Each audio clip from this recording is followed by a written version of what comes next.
Hello， 大家好，欢迎大家来到以色列美角的频道。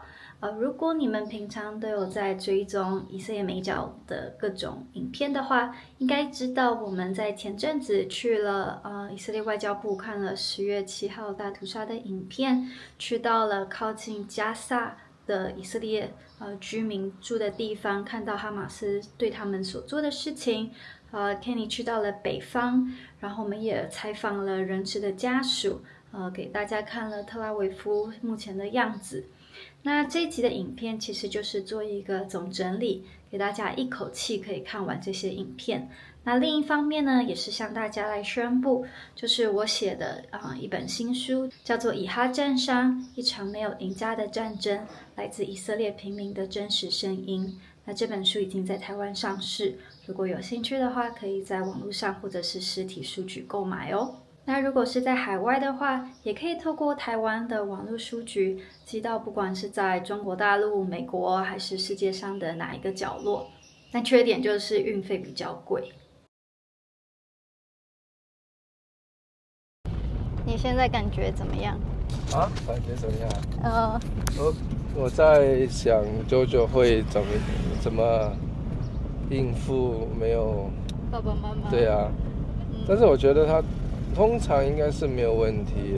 我们刚才呢，把我们家的宝宝托婴给教会的师母，因为我们现在要去以色列的外交部。为什么宝宝不能去呢？主要是因为在外交部，我们等一下会看到很多关于10月7号大屠杀的东西。外交部就在前面，之前跑马拉松的时候有经过，介绍过给大家。你有想JoJo吗？对，有啊。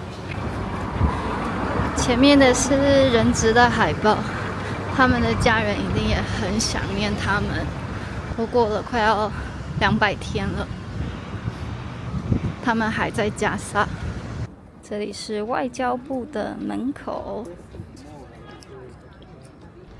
在外交部的大厅有一个展览，在强调10月7号的时候，妇女受到的性侵和伤害。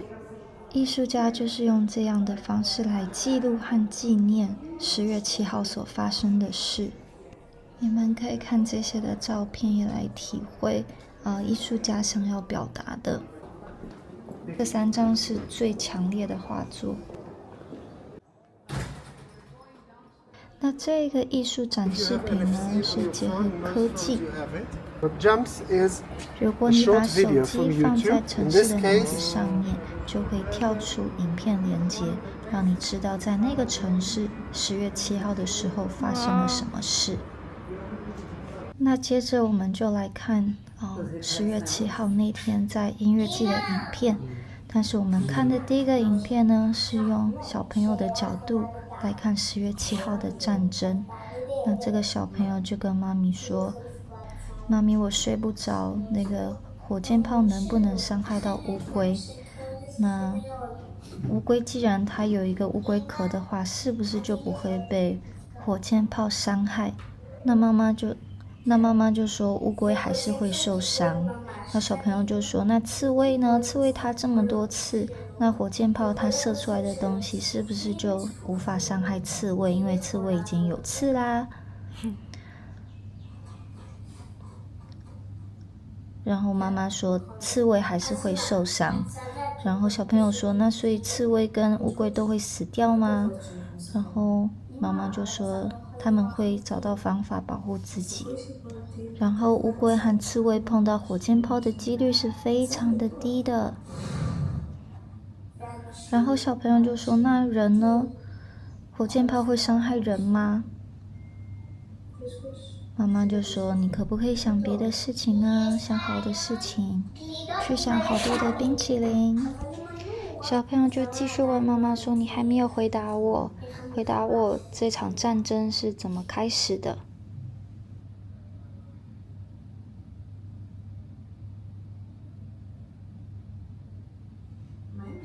然后这个妈妈就把话题又扯开，因为大人没有所有事情的答案，大人也还没有准备好去跟孩子们去讨论这样子困难的事情。所以这个影片呢，就只是一个暖身，因为接下来看的影片更让人难以接受。外交部安排了一个音乐季的幸存者和我们见面，分享他的经历。My boyfriend and I and a group of friends, we knew about this party like a few months ahead, and we bought tickets like 2 months in advance, and we spoke about it nonstop. Everybody was really just excited about this party, and I mean it wasn't as big as the ones that are abroad. But it was supposed to be around 24 hours.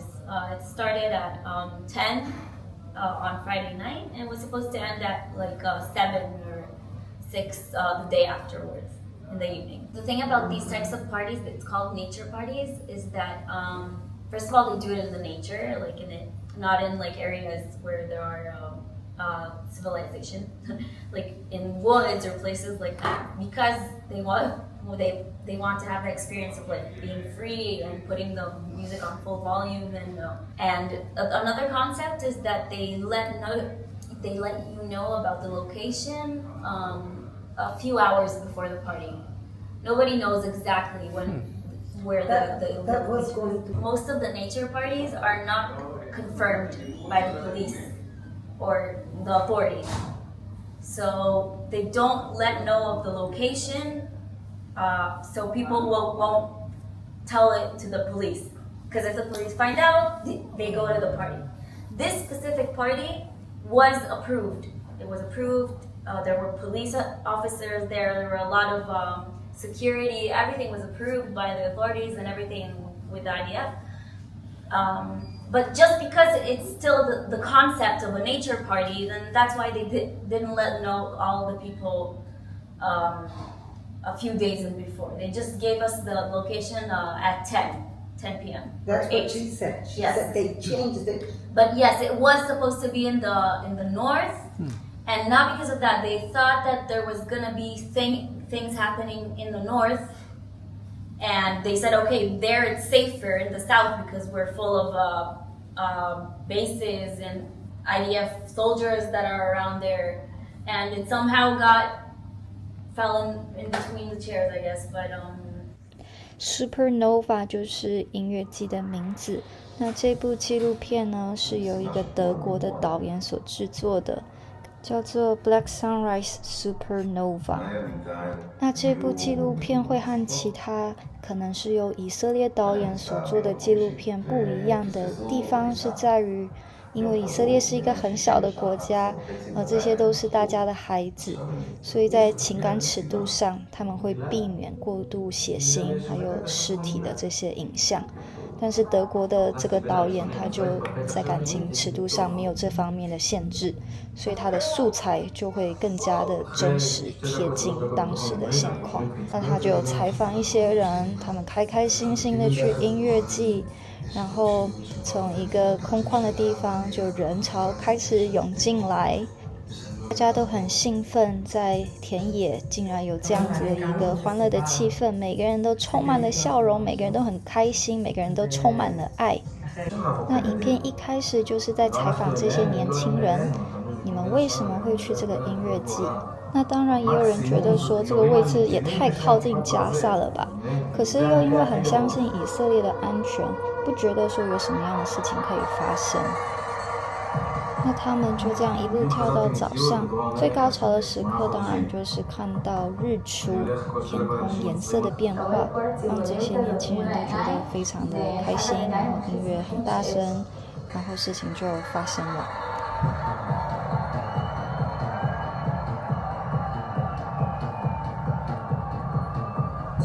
天空传来许多火箭炮的声音，然后有人告诉 DJ 就先把音乐暂停。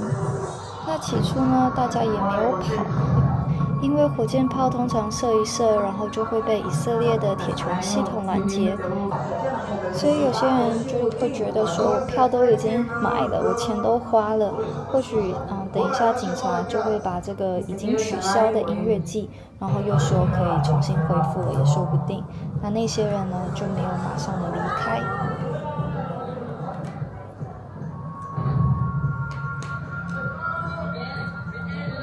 那火火箭炮只是掩护。恐怖分子他们发现在加萨旁边竟然有3-4千个年轻人，所以哈马斯就把目标锁定在这些年轻人身上，这些手无寸铁的年轻人身上。从音乐季的场地到公路只有一条土路，可是哈马斯恐怖分子就已经埋伏在那个地方，所以一开始想要开车逃离的人就在车子里面中弹。那其他的年轻人才开始意识到，一个是原来前方有恐怖分子，另一个就是他们没有办法开车逃离这个地方，他们必须用脚开始去逃跑，开始为自己的生命去逃跑。纪录片另一个生还者，他描述他当时跟30个年轻人挤在一个平常只能容纳10个人的防空洞里面。当时大家都在跟自己的父母道别，没有人知道发生了什么事，只知道有恐怖分子对他们丢手榴弹，对他们开枪。他是抓着别人的身体才活下来，他一抓，他抓到的是脚，已经离开身体了。他抓了很多的身体盖在他的身上，才让哈马斯以为他已经死了。他一辈子不会忘记那间防空洞的血的味道、尿液的味道、身体的液体流出来的味道。我们没有把影片看完，因为宝宝哭了，我们要去接他。那我们刚才看了10月7号，音乐季，然后觉得心情蛮沉重的，很难想象他们经历了这么多。就是刚刚在讨论的内容里面有一个部分，就是应该要让以色列大众看更多血腥的画面，就是有打马赛克，但是是很血腥的画面，还是就是不要再继续讲。那因为日子还是要过啊，就是印象很深刻，就是 Nurit 就说他的笑容都是假的，因为他儿子的2个好朋友，最好的朋友也是死在音乐季的年轻人。有点难去整理，就是想要讲的话。我觉得我很同意，就是现在来到以色列的人，是没有办法去体会10月7号之前的以色列跟现在的以色列有什么不一样。因为我很同意 Nurit 他说的，就是你看到以色列人他们还在生活，还有笑容，包含他自己，但是这些笑容是假的。所谓的假是因为他们需要戴一个面具才能够生活，才能够继续生活。大屠杀是过了几十年以后，并不是大屠杀的幸存者不愿意去诉说他们所经历的事情，而是其他的犹太人他们还没有准备好要听，他们不想要，或者他们心里他们希望说，那你们就是维持好好的样子，你们都已经活下来了，那我们就往前了，你们不要讲过去那些不好的事情，我们必须要活下去，我们必须坚强。所以大屠杀幸存者在以色列是一直到艾希曼刽子手从阿根廷被莫萨德，就是以色列的情报局引渡回偷偷引渡回以色列以后，然后经过审判，然后大屠杀的幸存者才越来越多来讲述他们所经历的，然后人们才开始知道，哇，就是我们只是知道你们经历了很可怕的事情，可是我们不是真的知道，我们现在才真的知道你们所经历的事情。那今天的这个讨论里面有一点点就是提到这件事情，我们在网络在社交媒体上面都看到很多Nova 音乐季这些被杀的人，因为哈马斯他们身上的这些相机都记录了他们是怎么样去开枪啊、杀人啊、丢手榴弹啊等等的，所以大家是知道。可是我们没有看到就是最血腥的画面，因为社交媒体它都还是有一些 censor， 就是控制，然后再来就是以色列它是一个很小的国家，就是常常就是有那种好像在乡下地方的感觉，就是透过2-3个人你就可以就是认识另一个人，另一个就是可能本来距离跟你很远的人，因为这个国家就是很小，它的人口很少，所以他们不希望就是把这些血腥的画面，因为都是谁家的儿子家属，他们还要继续活啊，他们已经很痛苦了，他们不需要更多人再给他们痛苦，然后在现阶段他们也可能没有办法承受，因为这些邪恶真的是超过灵魂能够承受的。可是以色列又面临一个难题，就是那我们不把这些影像照片分享出去，那人家又说我们在捏造一些事实，我们在编一个故事。但问题就是这个影片很多的都是来自哈马斯自己啊，所以以色列它需要去诉说，但是要怎么样拿捏，要怎么样让本来不想要听这些故事的人愿意去知道，愿意去接纳这些事情真的发生，然后也同时是让已经知道10月7号大屠杀在音乐季在奇布兹都有这些无辜的人被杀，已经知道这些事实的人，那就是要知道到什么样子的程度，那这又是就是一个拿捏的一个工作了。那我们也是觉得到10月底，就是几乎都是有一种喘不过气来，因为每一天都有很多的影像，很多的讯息，然后就是现在这种很沉重的心情，然后后来才看到，以色列人他们很努力的生活，然后确实在社会中，我们是看到人质的海报，但是除非你刻意去特拉维夫啊，然后或者是去博物馆、美术馆，那可能会有一些艺术的创作，然后会让你需要去回忆10月7号发生的事情。可是大部分以色列的人的生活里面，他们就是照常在过日子，餐厅啊、商店啊，也都还是有打折啊，或者是就是好像再给大家一个感觉是，我们好了，我们已经回到10月7号之前了。可是其实大家心里也有一个默契，就是知道没有，我们没有真的好啊，我们在努力，所以我觉得这就是今天看了这一些影像的一个感觉，然后今天也有看了一些艺术家在特别针对哈马斯恐怖分子去蹂躏女性啊、孩童啊，就是因为女性跟孩童通常都是比较脆弱，都是那种被性侵害的对象，就是很可怜。所以现在是过了半年多，在接下来会看到更多就是在艺术方面，在影像方面，关于10月7号的大屠杀的内容。因为即便没有以色列人会忘记10月7号发生的事情，可是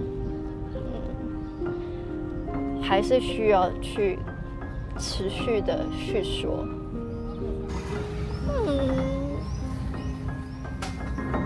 有没有好一点呢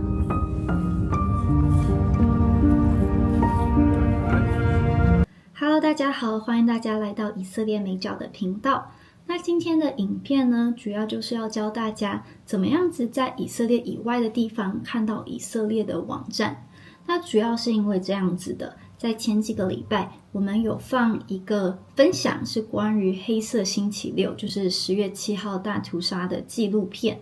那这个纪录片呢，它是被放在一个以色列的网站上面。我们的连结放出来以后，就有网友告诉我们说他们想看，可是看不了。那个时候我就是2个想法，一个就是很直接的告诉网友说，你们可以用 VPN。VPN 其实就是一个私人的网络，可以让你的电脑给一个新的 IP， 那个 IP 就是位置，可能就会让其他的网站认为说你是来自以色列，或者是你是来自可能美国、来自台湾、来自新加坡，你可以自己选你要的国家，那你就可以看任何国家的网站。其实以色列也不是所有的网站都有限制说你必须是人在以色列，或者是电脑的 IP 在以色列才可以看。可是偏偏就是黑色星期六的这个纪录片的这个网站是需要以色列的 IP 才可以看，或者说像是如果你们以后要查什么以色列铁路的资讯的话，你也是必须是以色列的 IP。 那他们会有这样子的一个限制，主要我猜是怕骇客，怕就是外国的人，然后可能是对以色列要做一些攻击，所以他们就有一个保护的措施。那我那个时候第二个想法是，我有一点错愕，因为这么重要的资讯不是每一个人都可以得到的。以色列需要其他的人来看发生的事情，可是竟然你人是需要在以色列你才可以看到这些纪录片。所以我就觉得哇，我一定要来教大家怎么样子使用 VPN。那因为我人是在以色列，所以我就请我在台湾的好朋友 Kemi 来为大家示范要怎么样子使用 VPN。那我选这间 VPN 叫做 ExpressVPN， 因为它所有的国家的选项里面包含了以色列。所以呢，有请 Kemi。Hello， 大家好，我是好久不见的 Kemi。好，我现在要帮美角测这个就是VPN， 就是我们要看那个黑色星期六的纪录片，然后现在是 VPN 没开的状态就是如果说看一下看可不可以看，看起来是不行。看，就是它很快，它闪现就是完全没办法开这个网站。好，那我现在看一下 VPN 开起来，那现在就是我把那个 VPN 开起来，再来看一次，点进去那个网址，成功了没？噔噔噔噔噔噔噔噔噔噔噔噔，怎么没有出现？再一次，还是我應該要選國家？等一下我看一下我選以色列，以色列，好，連到以色列的那個 VPN 之後，再來一次，試試看可不可以看這個新紀錄片。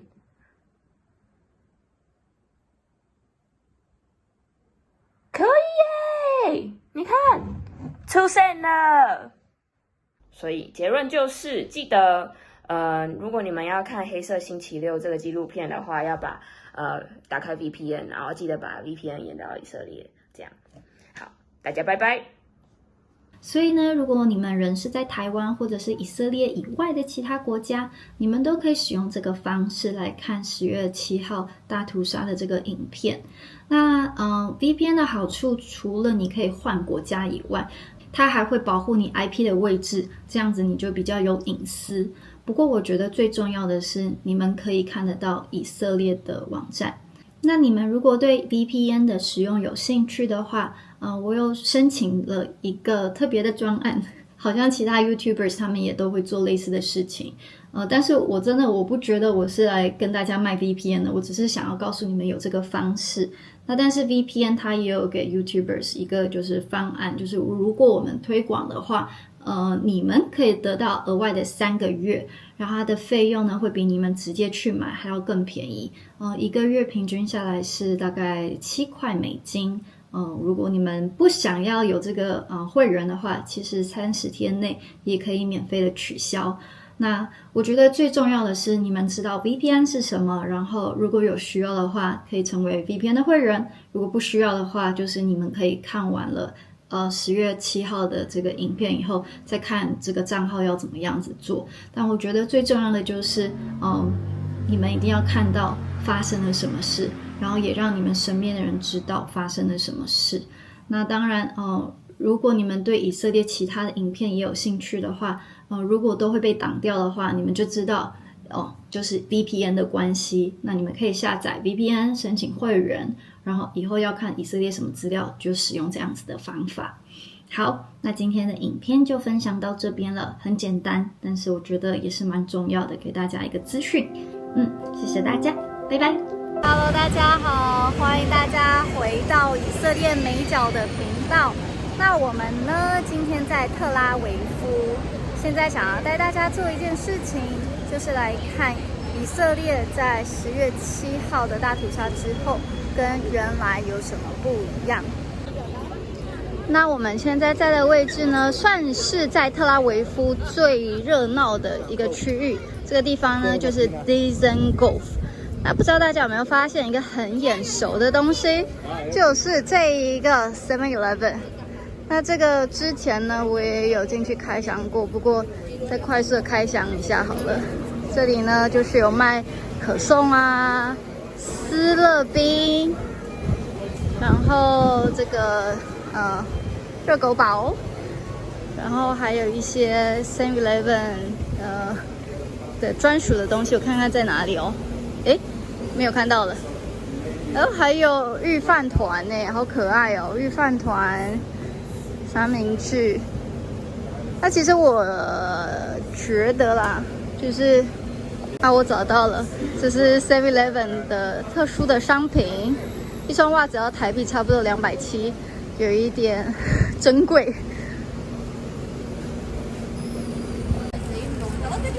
那所以以 7-Eleven 来讲呢，跟战争之前没有太大差别。但是我们继续逛街吧，我们来看看有什么不一样。那现在的时间是晚上7点半左右，特拉维夫跟耶路撒冷就是不一样。晚上7点多的时候，在路上你看到的人潮就很少很少。如果是在耶路撒冷的话，宝宝也想讲话。那现在在特拉维夫呢？你可以看到这里的这个人口密度呢，跟耶路撒冷就差很多。耶路撒冷有机车，但是没有这么多。然后也没有这么多滑板车的人，他们都滑很快。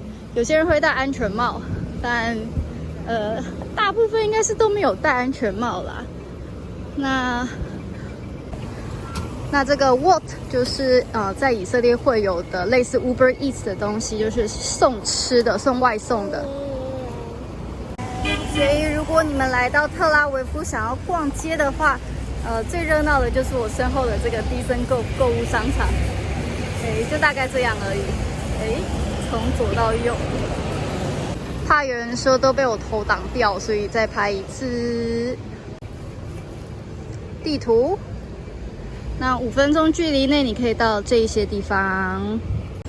好，我们算是找到第一个跟战争之前不一样。这里有一个看板，那它的意思就是，如果你停车的话就要罚款。可是我不知道它这个活动是不是直接跟呼吁人质回来有关。如果你们在以色列看到这个黄缎带，意思就是希望被哈马斯绑架到加沙的人质能够快一点回来。那不只是在这种看板上面会看到，很多人身上也会标一个小小的黄色的缎带别针，意思就是在同样的在提醒整个社会，我们的人质还没有被释放，他们还被困在加沙。那我们继续来看看跟战争之前有什么不一样。现在的车也是蛮多的。这里有花店，卖植物的地方。以色列人很喜欢大自然。这些兰花一株是50 shekels， 和台币大概400块。然后在那边有泰式按摩。好，我们继续走。那一家好像是珍奶店，叫做 Tea Bar。然后呢，这家店怎么人这么多？但是我觉得，毕竟以色列是在战争中的国家。那光是今天就有防空警报，不是在特拉维夫，但是在特拉维夫的几率也是蛮高的。所以你看到这些人，他们并并没有因为以色列还在战争中，然后就不出来吃饭、喝酒、聊天、跟朋友见面哦。但是呢，前面可能有一些跟战争之前不一样的东西。前面那边有一个喷泉，我想带你们看那边放了什么东西。这是情侣双载，不太建议，因为会蛮危险的。绿灯，这里人潮好多啊，有人还在用电脑，有人聊天。坐在这里，这些椅子呢都是市政府提供的，随时都会在这里。哦，是什么东西在这里？后面有一辆可能是第一时间的那个紧急急救车，它先开路以后，然后之后就会有那个救护车。好，那我们来看这里有什么东西。就在这个重要的地标的喷泉的旁边呢，有放很多的照片，还有蜡烛。那你看，这里不只是有照片跟蜡烛，还有一些私人的用品。所以你们应该都猜得到，在这个 Dizengoff 的这个喷泉这里，就是在纪念10月7号这些被杀害的人。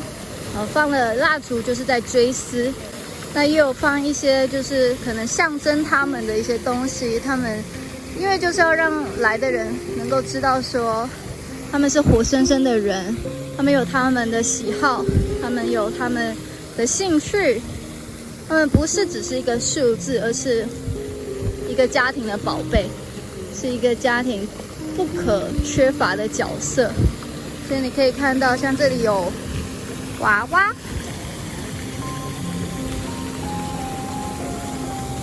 这里有一些玩具，这个是尼泊尔文，因为哈马斯也不是只是杀犹太人，他也杀了穆斯林，杀了泰国的工人，贝都因人，也杀了尼泊尔人。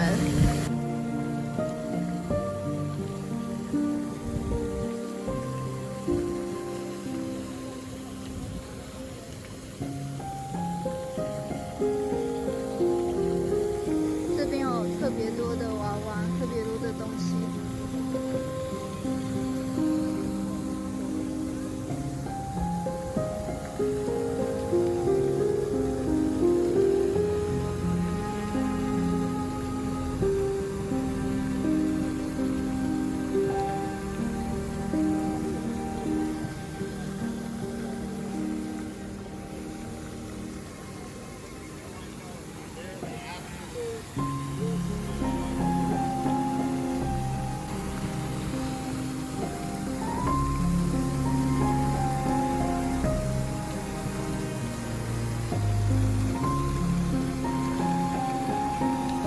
这个好像是特拉维夫球队的那个毛巾。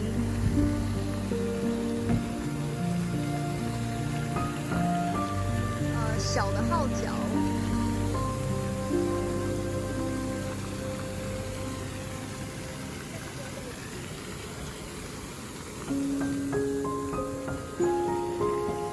他们是军人。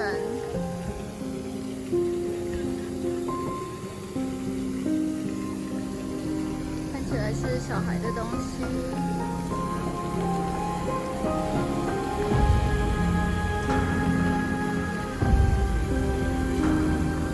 拼图。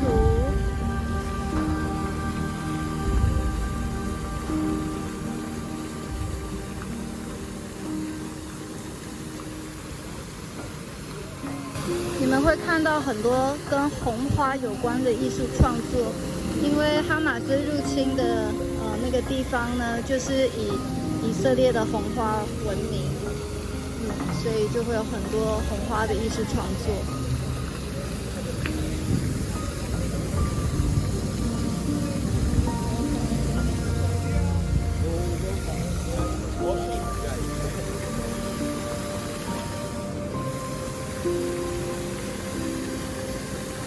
那这些东西呢，都是民间他们自己自发性，然后做出来的，然后就一直放到现在。以色列是一个很小的国家，每个以色列人几乎都有认识的人死在10月7号的大屠杀当中。但是哈马斯并没有成功的让以色列人失去希望，失去对生命的热忱。你们可以看到，还有这么多人，他们照样的来吃饭。那今天也还不是假日，是周间，所以这么多人真的是蛮令人佩服的。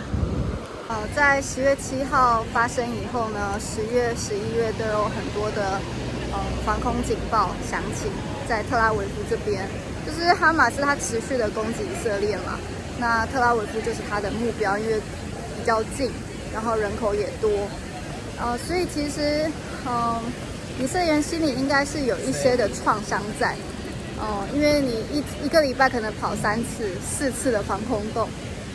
大部分人还是会跑，即便说以色列有那个铁穹系统，但是照理来说，你跑那么多次，应该还是心里会害怕。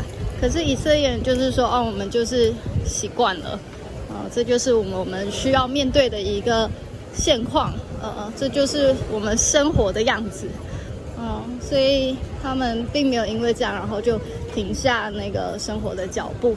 那像最近以色列才被伊朗攻击。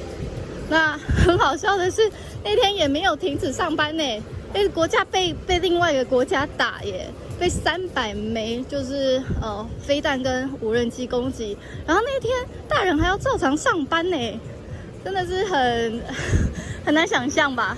那个以色列的意思就是说，因为打完啦，然后铁穹系统也都拦截下来啦，总共有4层，所以没事啦，就继续上班。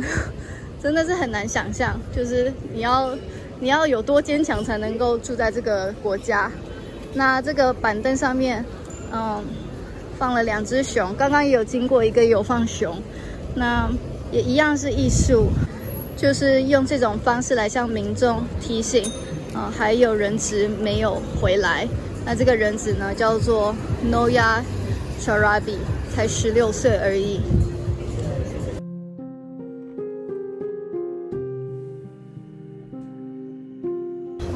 我们继续走，然后呢，在这里也同样有人质的海报，但是前面应该还有更多的，我再给大家看。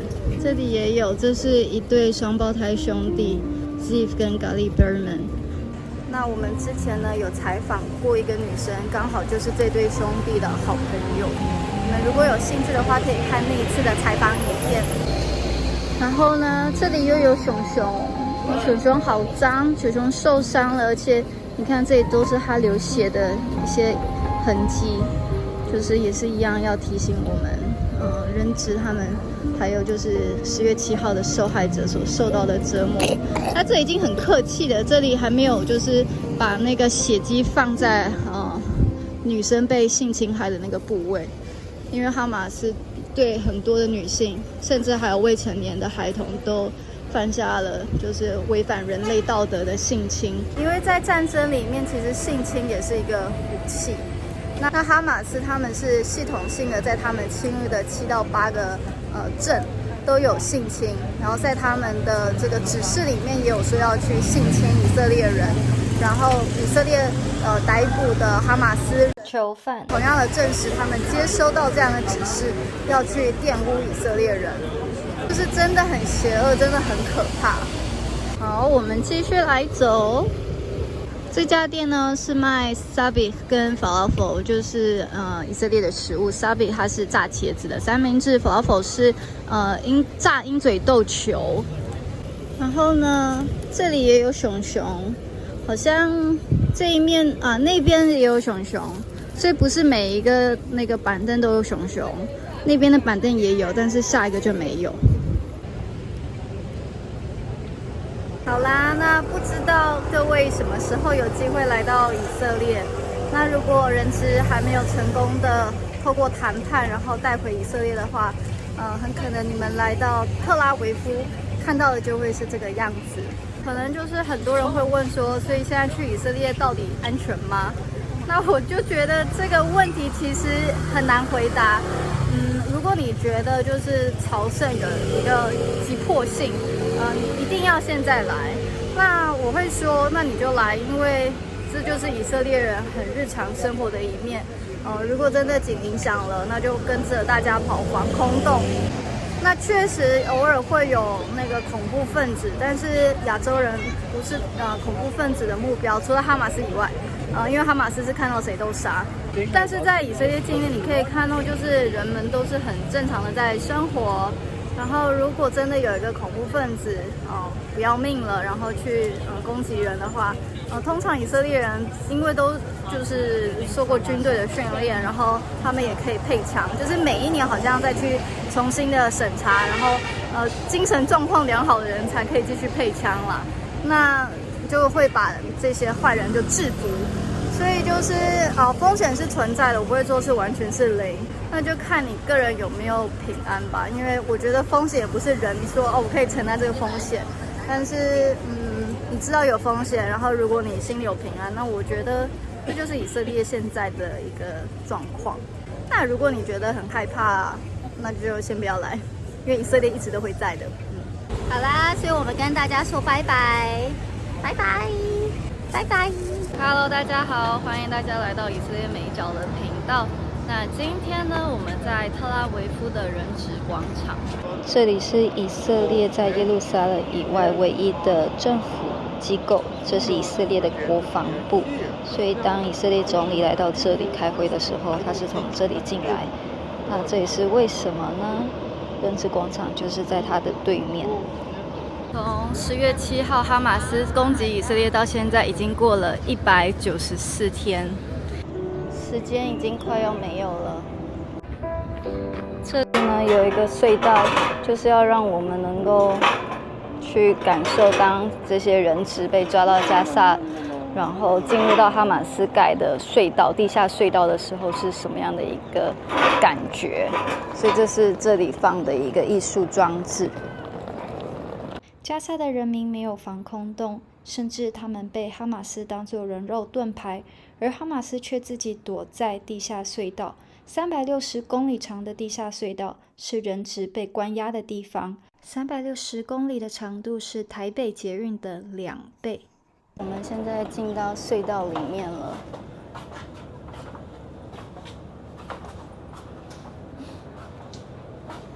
这些都是被抓去的人质。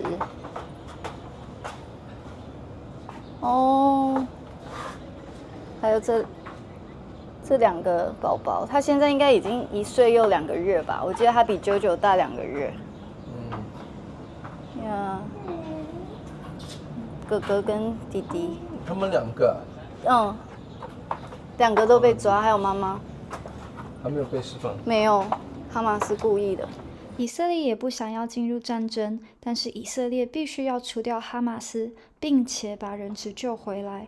如果哈马斯想要结束这场战争，如果哈马斯真的在乎他的人民的话，其实哈马斯只要投降，并且把人质归还回以色列，就可以结束这场战争。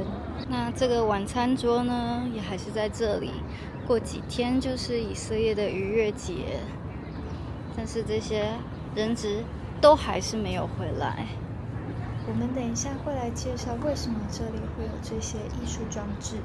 这是哈嘎达，就是犹太人过逾越节的时候会读的哈加达，就是出埃及记的故事，纪念神怎么样子带领他们。Special edition Agada, so you can see the yellow ribbon, and then obviously the faces of those still in Gaza, and how can we have Pesach dinner without them on the table?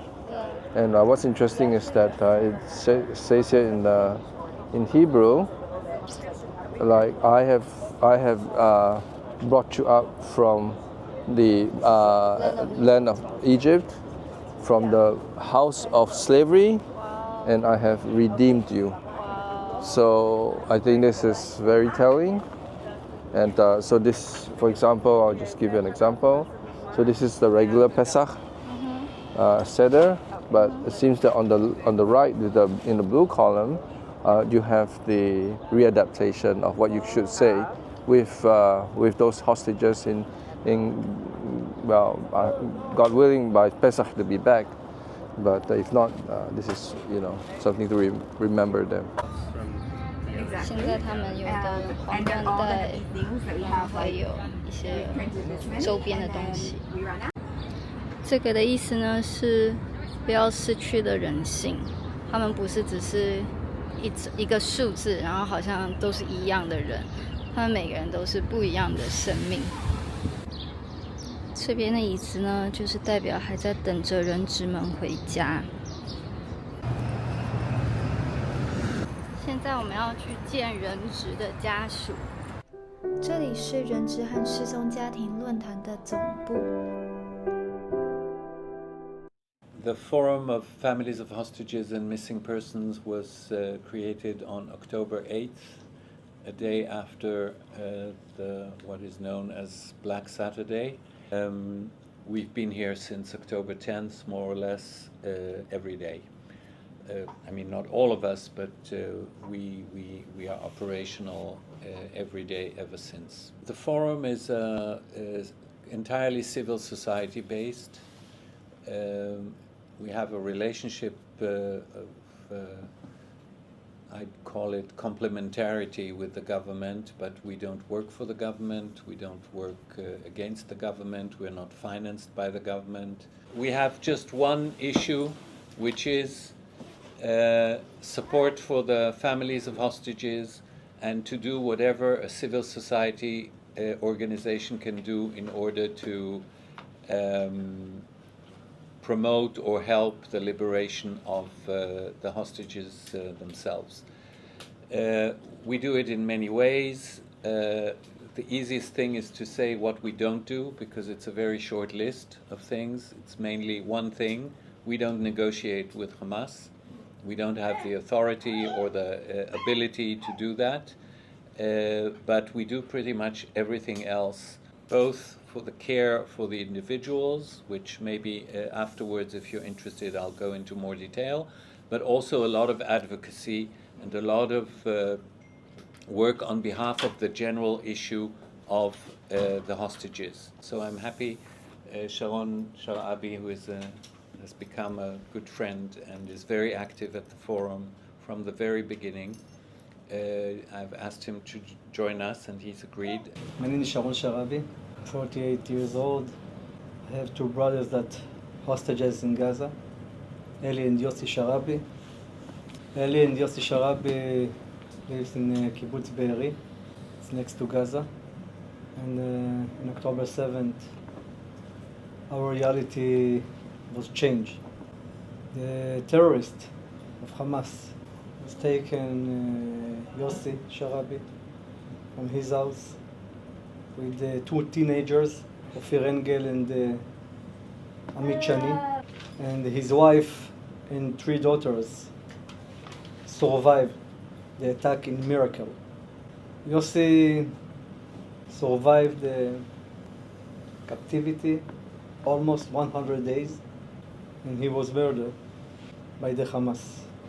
Amit and Ofir released after 54 days, and they told me that Yossi protect them, that the terrorists not hit them every day, and he gave up for half of the pita for the teenagers, that they will not starving. This was Yossi. He's all the time protect them. He worried them, and he promised them that they will come back to their families. Eli Sharabi, my big brother also, he lives in another area of the kibbutz, and his wife, Lian, and Noya and Yael, they're British citizens. Noya and Yael, only 16 and 13 years old. We lost 4 people from my family, 4 people. And we are not intending to receive the 5th coffin. I left my work. I have a wife and 4 daughters, and I announced them that every second for my life, I will fight for all the hostages. My mother told me 3 weeks ago that she lost her son, and my role to raise her many sunshines, and she lost granddaughters. It's against the nature, it's against the heart, it's against the imagine. It's against the rationality. And I hope, I pray every day that Ellie and all the hostages that's still alive will come back. It will not finish, that all the hostages will come back to Israel. 当他分享完他哥哥们的遭遇以后，他从手机里给我们看了一些血淋淋的照片。他哥哥的家地上有许多的血迹，从血迹里面可以看得出来，哥哥的家人是怎么样子被残忍的屠杀。就是他所说的，不是谋杀，是屠杀。他们最怕的就是这件事情渐渐的被人忘记，然后不再提起。所以希望就是大家看了影片，能够转发，给你身边的朋友，让他们知道人质都还没有回家，他们需要回家。谢谢。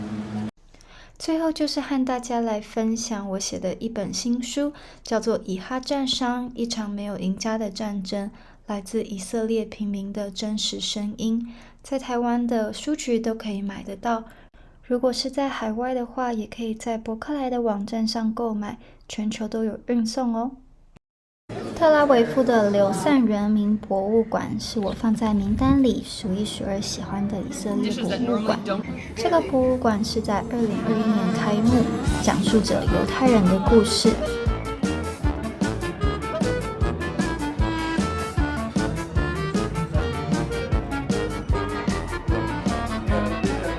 在以色列可以看到来自不同背景的犹太人，有东欧的 Ashkenazi 犹太人，有西班牙或北非的 Sephardic 犹太人，有从伊索比亚回归的犹太人，也有从阿拉伯国家离开且会讲阿拉伯文的犹太人，或者是也有从印度回归的犹太人。他们各自带着寄居国的文化和美食来到以色列。That's because Jews from different places, like you were saying, going from we have delicious Ethiopian food, Moroccan food. Jews brought with them, if they couldn't bring their suitcases or objects, they brought recipes in the same way your family saying you went from China to Taiwan, and maybe when you went from the UK over to Germany, maybe you brought at least the taste or memories of some recipes. So here's we have kitchens from all over the world, and I'd like to invite somebody who likes cooking to volunteer yourself to make one of these dishes. What kind of food? There's Polish food, Russian food, Bulgarian, Moroccan. Choose Get in there too. Yeah. Or anybody else is welcome to really come in here and act like you're cooking this meal. Oh, you need to chop. It's very difficult. 所以严格来说，并没有所谓的以色列食物，因为在以色列找到的食物非常的多元，是各地的犹太人所带回来的。但是，为什么犹太人会四散到世界各地呢？犹太人来自犹大地，也就是现在的以色列。他们是从圣殿70年被毁之后流亡到世界各地的。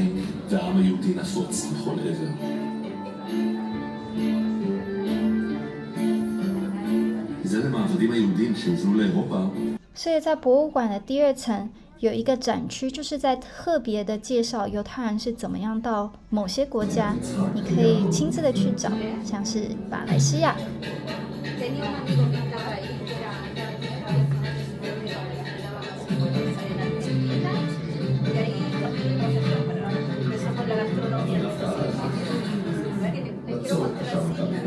或者是新加坡。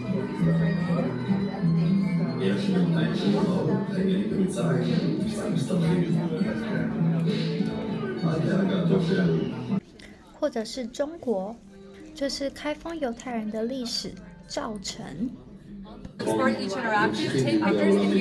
所以犹太人流亡到世界各地，在他们的寄居国都有留下一些有趣的故事。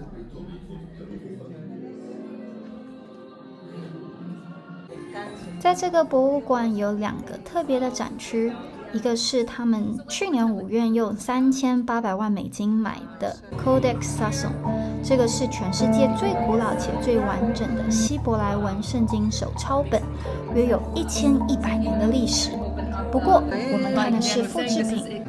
而另一个特展就是关于10月7号，这些艺术作品有些其实是在10月7号发生之前就已经做好了，但是展区很有意思，他们故意不特别的标示，因为这就是在提醒人们，我们必须知道10月7号以后的我们已经不是过去的我们，我们已经不一样了，我们看所有事情的眼光都会有一层10月7号的滤镜，你没有办法去克制自己是怎么样看待一个事件的，因为你已经受到影响了。举例来说，这里有一幅画，主题就是 Kibbutz Be'eri 的房屋。通常看到这幅画的想法，会主观的认为红色就是代表血，作者可能是想要表达 Kibbutz Be'eri 的居民他们血流成河，甚至房子和树木都一起流血了。可是其实这个创作者是在2019年，也就是在10月7号发生的前4年就已经画了这幅画，而他选择红色的原因是因为他觉得很有生命力。那这幅画现在也成为了10月7号的一个见证，因为在画上面甚至都有哈马斯恐怖分子留下的弹孔。而展区的另一边，则是经历10月7号的以色列人或是居民都会很有共鸣的战争日记影片。影片的内容其实是一张张的照片，搭配着音乐，分享着那天的攻击，士兵们被征召到前线，边缘带居民和生还者被撤离，撕心裂肺的葬礼，人质家属的活动，还有以色列人之间的团结等等。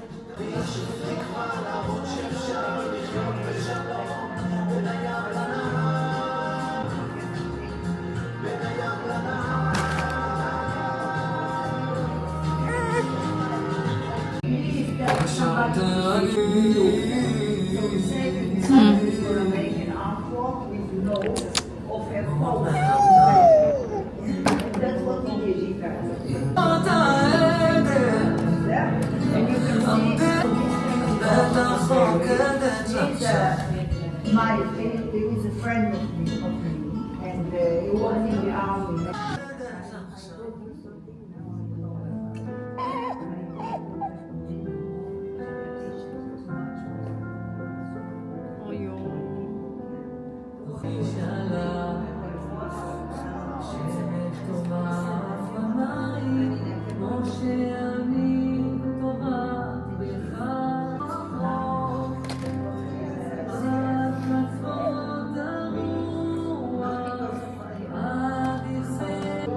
这些照片看了真的很让人心碎，勾起很多的回忆。这是以色列人共同的痛。也许10月7号那天，各位并没有在现场，但是透过这些照片，你们一定可以感觉到那一份沉重。刚刚是人质海报，这里是以色列的团结。我觉得战争还没有结束，但是在以色列已经开始有艺文活动在纪念这些伤痛。我不知道这是不是太早了，毕竟伤口都还没有愈合。但我觉得，如果你们有一天来到以色列，那这一个特展，这一个博物馆，是你们一定要来参观的。我们可以透过历史，透过古迹，透过文化来认识以色列这个国家。但是今天的以色列人，在经过了10月7号的战争之后，他们不再一样了。所以你们来到以色列，一定要来看这间博物馆，来看这个特展，来经历以色列人他们也许说不出来，但确实经历过的伤痛。We are actually 12 kilometers from the Lebanese border. It's a lot. So hello, yeah, here we are at Alma, and that is our vehicle. Where we were just now was the bomb shelter. So it's just we got some instructions what to do. So we need to, in case of a siren, we try to go to the net room. But if there's no time, these steps that we are climbing would suffice. So this is kind of the area. Okay, so this is the office that we are going to. We are over here at the Alma Center. We are 12 kilometers from Lebanon. All the white pins that you see represent communities that are evacuated since the war started. Tzarkor? Yeah, that's And Haifa, exactly. Haifa. Exactly. The general that was killed is actually the commander of the Northern Front against Israel. That's his official position. He is the commander of the IRGC in Syria and Lebanon. It's a military position in the IRGC, in the Iranian Revolutionary Guard. Iran has two armies. It has the Iranian army and the IRGC. The IRGC is much stronger than the Iranian army.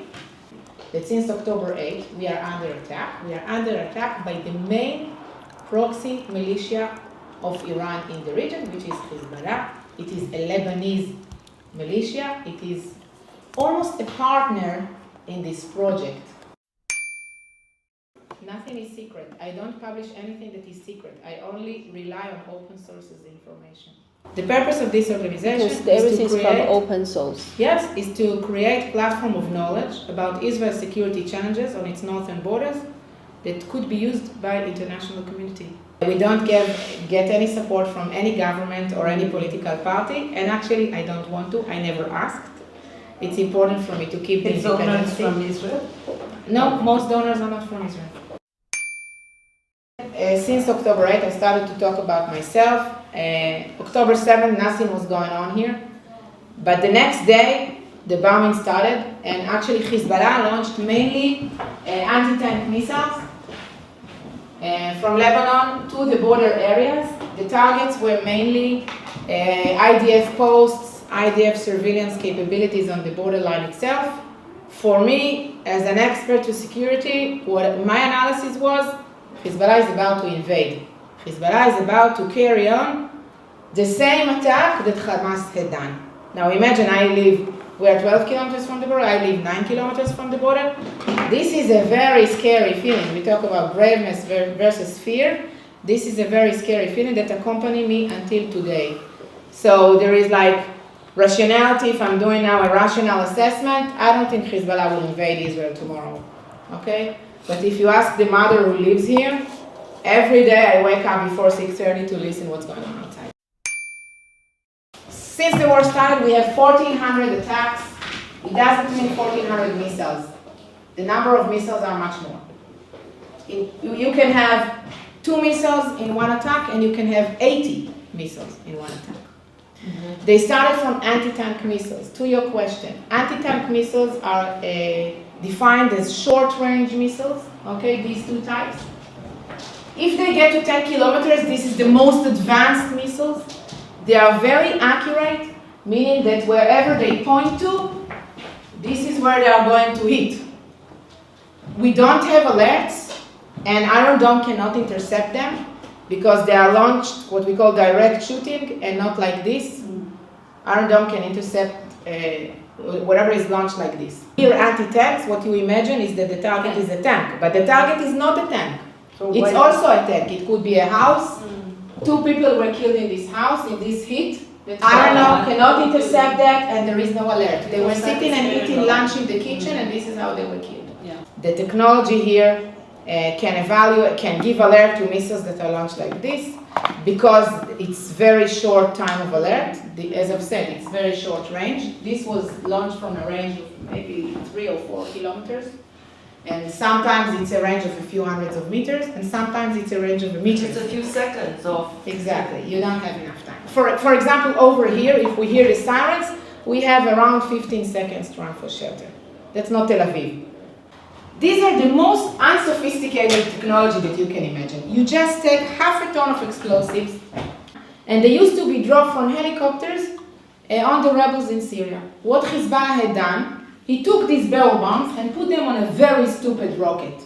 No GPS, just a rocket, exactly, so they will be launched. But since it's a very stupid technology, okay, it's not a ballistic missiles, whatever, it is launched for very short distances, and again, it is very difficult to intercept, if ever.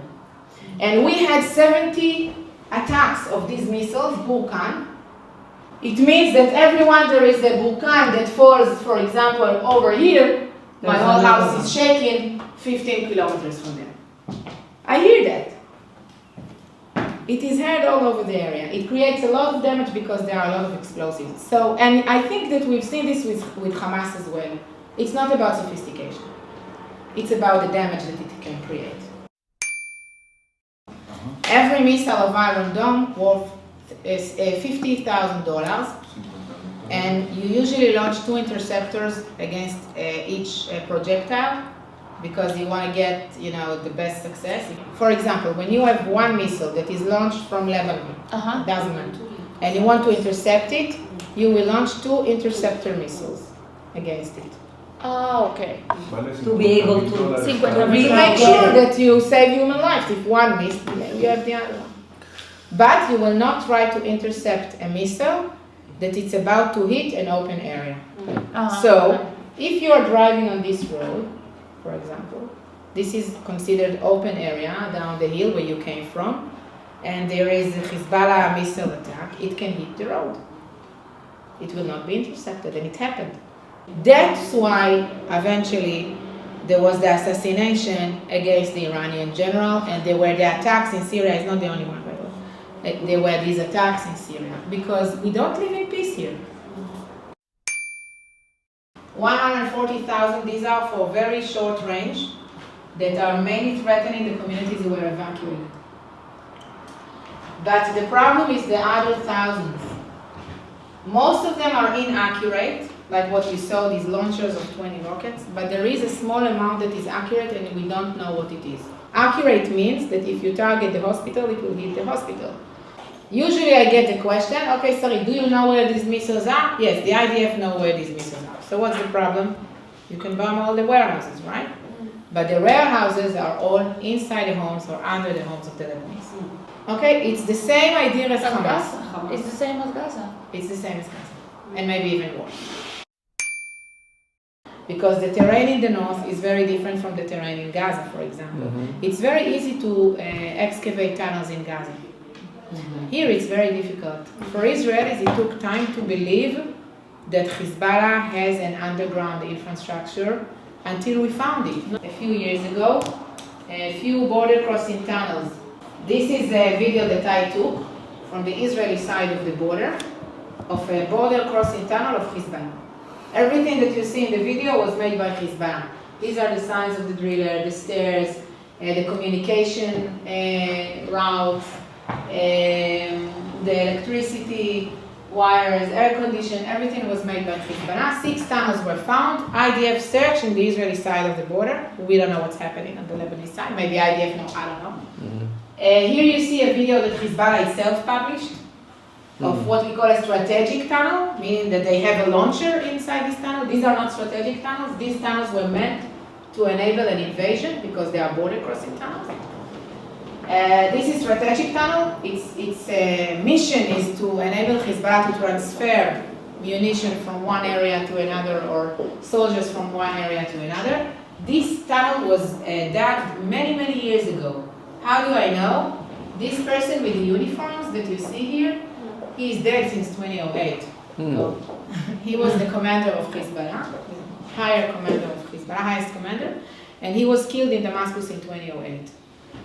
And so this video is probably very old, and you can see that they are drilled in the rock, which is a project of many years. They learned from North Korea. They were in North Korea, they were working with a North Korean company. We knew about the capabilities of Hamas. We knew about the capabilities of Hezbollah. What you see on the wall now is Hezbollah military operatives and positions in videos and pictures that we took here. I was on the border every day, and this is what I saw.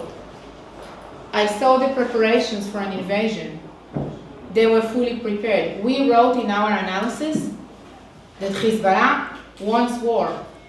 Can you imagine the scenario? I'm telling you, every intelligence officer needs, before everything, a very good imagination. And this was behind our imagination. It was behind my imagination. If we had met 6 months ago, before the war, and you would have asked me, okay, Sarit, you see these on the border, these are Adwan brigades, these are the commando soldiers of Hezbollah, you know the plan, how the scenario is going to look like. There is no way I would have portrayed a scenario like what happened.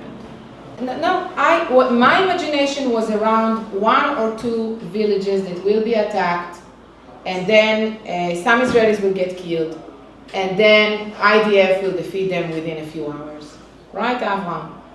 This is what we imagined. The idea that people will be taken hostages as human shields, even though it exists in the plan, it was behind our imagination that the barrier will be breached in 30 places. It was behind our imagination that sexual crimes will be committed.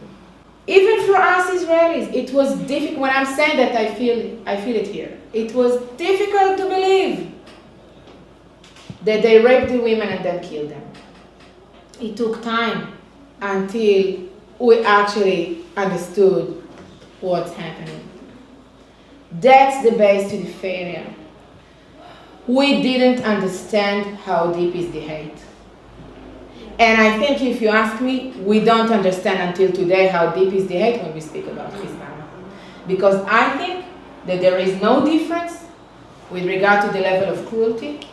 I live here under the basic assumption that if they will cross the border and get to my town, they will do to me what they had done to the women in the south.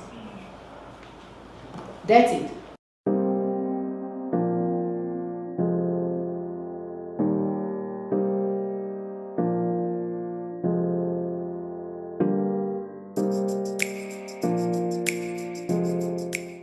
Hello， 大家早安。今天早上我起床的时候，觉得有一点紧张，但更多的是心情上的沉重。为什么呢？我得到了一个机会，是到以色列与加沙的边境，见证10月7号的大屠杀。即便出发的日期是在伊朗攻击以色列的2天后，我还是毫不犹豫地决定参加。这是我们现在的位置，这里离加沙只有4公里而已。以色列其实真的很小，一下就会到加沙或者是西岸地区。这里的公车站都有防空洞。我知道我们现在离加沙很近，可是我觉得我的紧张比较是我会不知道怎么样子去处理我的情绪，然后在想要用怎么样的方式来分享我看到的。我们现在用的这条公路呢，就是哈马斯入侵以色列的时候也使用的路。然后司机就说：“你们来看，这个是 Kfar Aza， 哇，看不到。那个地方呢，就是哈马斯来杀的一个奇布兹，然后这里是另外一个奇布兹，哈马斯就是进到那个地方。那个司机在路上很积极的说，这是被炸到的什么什么东西，然后我就觉得很想要哭。司机说不要担心，我来过20次了，我们很安全。然后导游也说这是现在最安全的地方之一。我们现在已经到了，这就是 Kibbutz Be'eri 的门口，然后从这里进去。哈马斯恐怖分子那天就是从这里进来。这个地方就是10月7号哈马斯向以色列平民进行大屠杀的地点之一。这是他们奇布兹洗衣服的地方，然后前面是餐厅，那旁边这边都被炸掉了，这是防空洞，然后这是他们原来的艺廊。在我们走往餐厅的路上，突然传来了一声炮声，我吓了一跳，但这也提醒我们，以色列仍是一个在战争中的国家。奇布兹是一个共同耕耘的小社会，这是他们的公共餐厅，放着奇布兹历年的回忆，有好多的笑容，好多的活动。在1946年 Kibbutz Be'eri 就成立了，是在以色列建国前2年。为什么他们要住在这么靠近加萨的地方呢？其实原来的气氛不像今天这样，在1970年代，他们甚至还可以到加萨的海边去喝饮料、买东西。这里是他们的家，早在没有哈马斯之前，他们就住在这里了。奇布兹的生活就是一个大家庭，在早期，甚至连婴孩都是公家的。宝宝们会睡在公家的宝宝房里面，宝宝的名字也是大家一起决定的。虽然现代的奇布兹不需要再像以前那样分享所有的一切，但是每一个人彼此的关系仍然非常紧密。在这个背景下 Kibbutz Be'eri 有520个会员，在1天之内100个人被杀。以后的日子怎么可能还会一样？为我们解说的是李灿，他是这个奇布兹的会员。在10月7号发生大屠杀的那天，他也在这里。Everything that I tell you now, I learned because I had no idea what happened in Be'eri that day. Because I was in the safe room, some of the hours I was disconnected completely, and a lot of the things that we heard on the WhatsApp groups, I didn't believe. We heard rumors about people being kidnapped. I didn't believe it. I thought people are being hysterical or exaggerating. I really had no. And also when I met my people on the evening of that day, and they told me the things that happened to them, I also didn't believe them. It was unimaginable. 他说他最害怕的事情就是在10月7号发生在他们身上的故事变成一个历史事件。在10月7号的早上6点半，武装的哈马斯恐怖分子突破了以色列与加萨之间的围墙，他们跑进了加萨边缘带的奇布兹，到平民的家里面去一个个杀害平民，包含老人、妇女、孩童。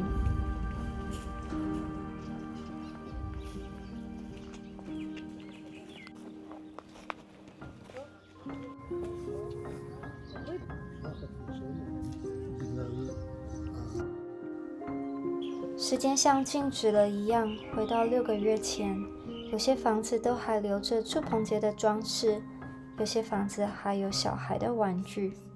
只是幸存的居民已经不住在这里，而他们的家，从弹孔，从被摧毁的墙壁，从被火烧的痕迹，你可以看到他们曾经受过的折磨与虐待。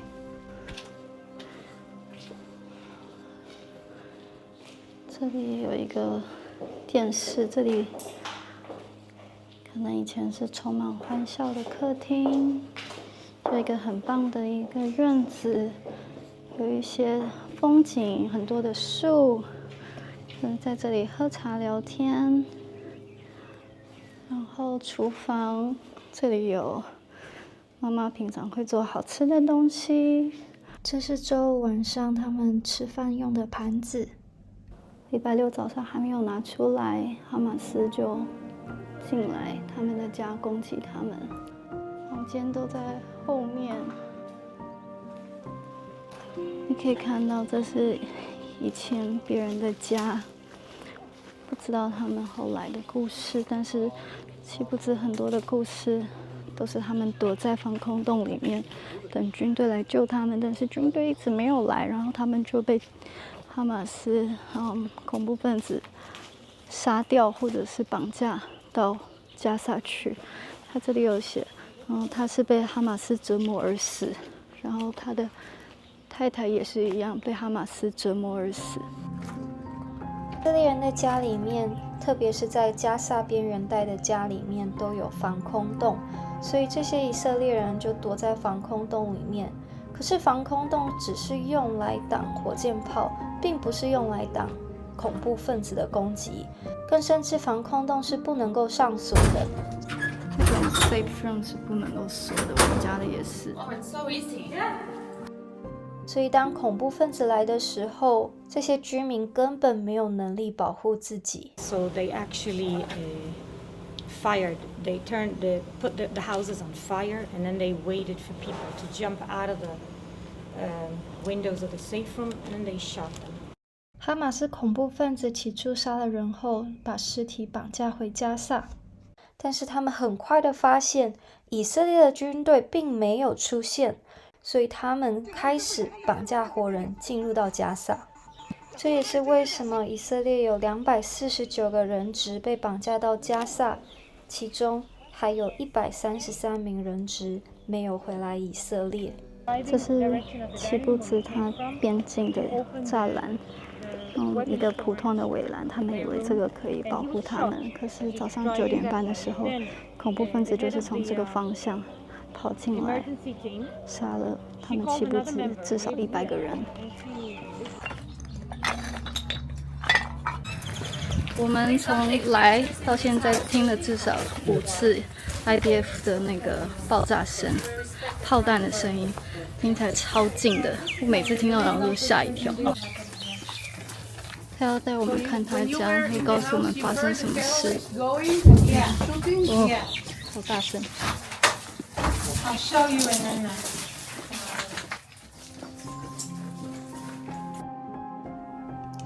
李灿告诉我们，他从早上6点半听到哈马斯跑进奇布兹的声音，他一直躲在防空洞里，直到12点半，恐怖分子进入到他的房子里，他们然后在冰箱翻找喝的东西，发出很大的声响，然后他们到了他所在的防空洞外面，朝着门开了2枪。This is where I was hiding. I was actually here when they shot, and then I was hiding there behind the bed. And after when they shot, I didn't scream. Okay, I didn't make a sound. You want to come in? And then they left.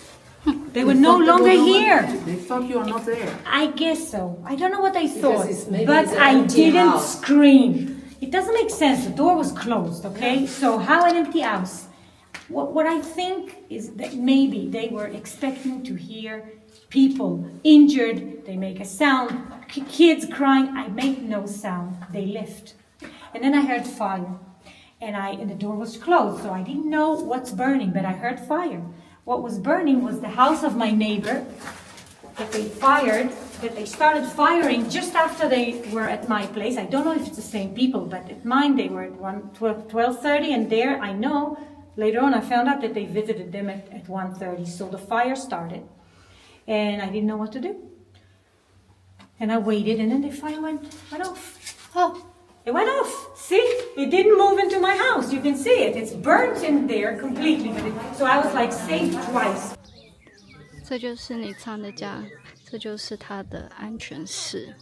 以色列的军队一直到下午1点半才出现在他的奇布兹，而且一直到晚上8点半才敲了他防空洞的门。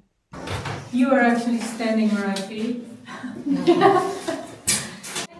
food, no water, no toilet, 14 hours, and no light. Because if you close the door, you see that I was in the dark. And no charging. And I knew that when the IDF comes, I'm not going to open to them because we were afraid that the terrorists, because we know in Kfar Aza the terrorists took a hostage and made him open doors by begging people who were inside. They made them open the door because he said to them, if you don't open the door, they will shoot me. This is how they walked with this kid in Kfar Aza. So. 军队来了以后，他才能够离开安全室。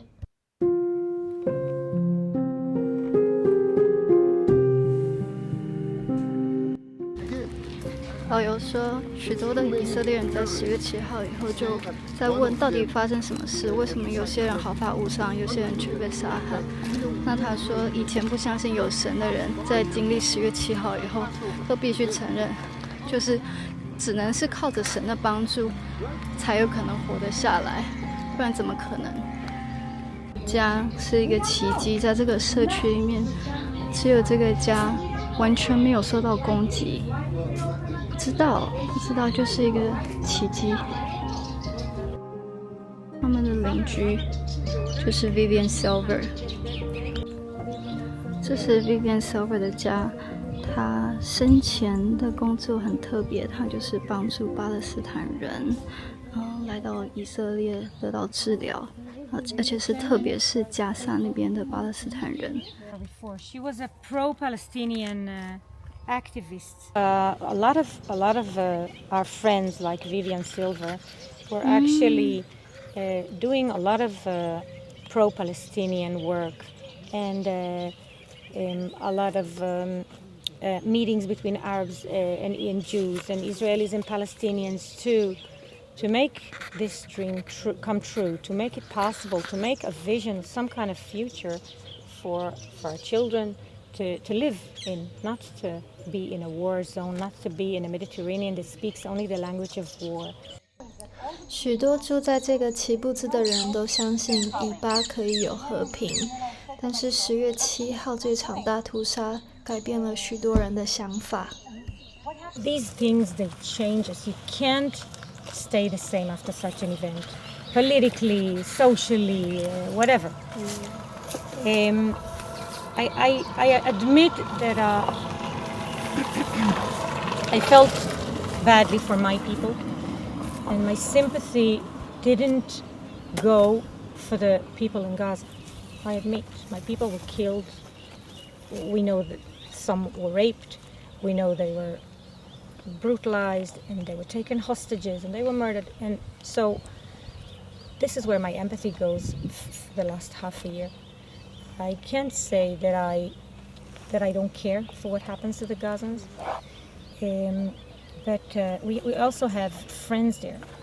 And I couldn't make myself try to be in touch with them. They used to work here. Because I didn't have the guts. There's also about 10 minutes drive south from here, there was a party, the Nova. Many young Israelis got killed there. I drive there every day on my way to school for the last month, and I didn't have the guts yet to enter the site of the Nova and to face what happened there. 我们接下来呢就要去 Nova 音乐季的现场。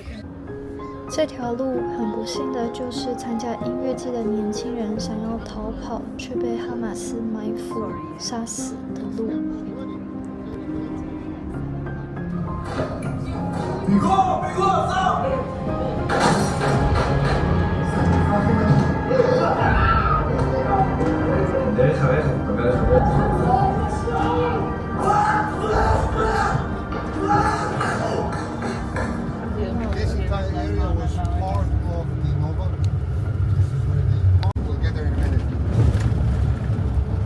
他们就是在这里停车。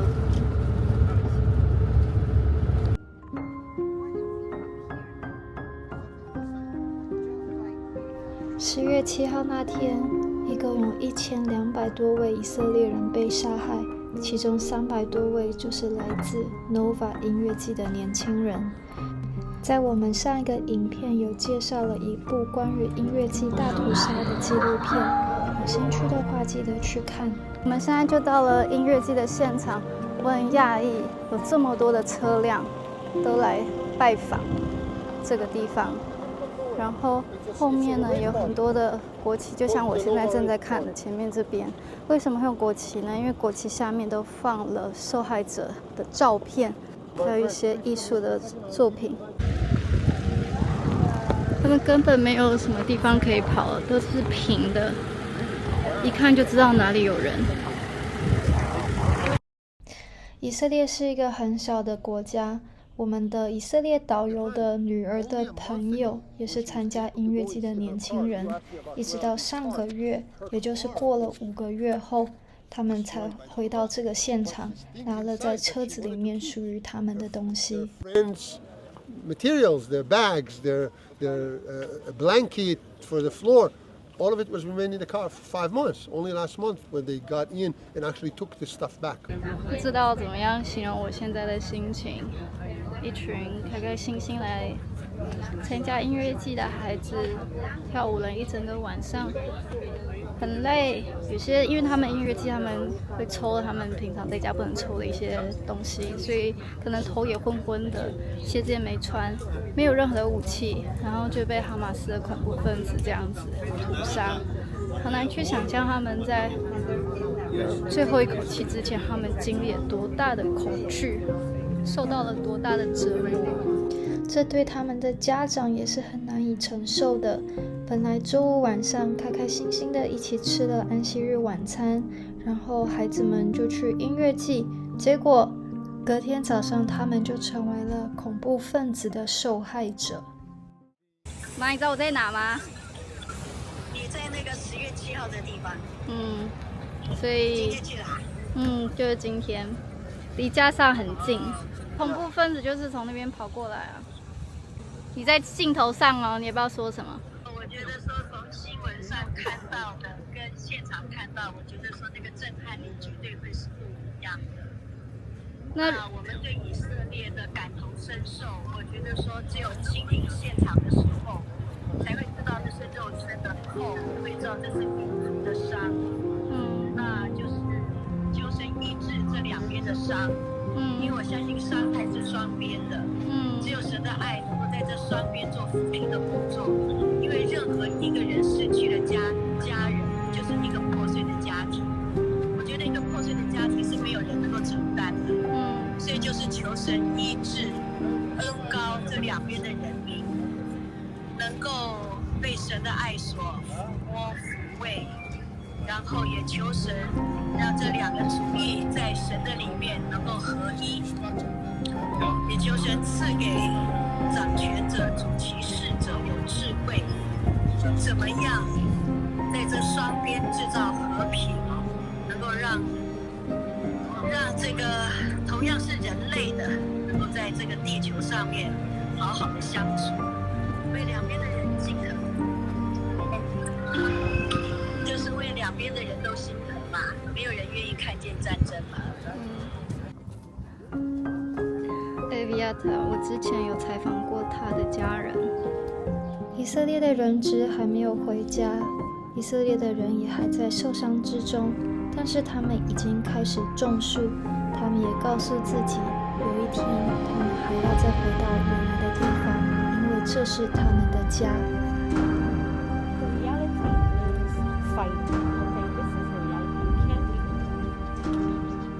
But I'm coming back here because my need of security, the way that when you came here, as soon as you came here, you heard the bombing. The sounds that you hear, this is the IDF shooting. Okay, so I feel safe here, and that's why I'm coming back here. It's a faith that is driven by a need. Okay, I need a home, and I can no longer live in hotels and places that are not my home.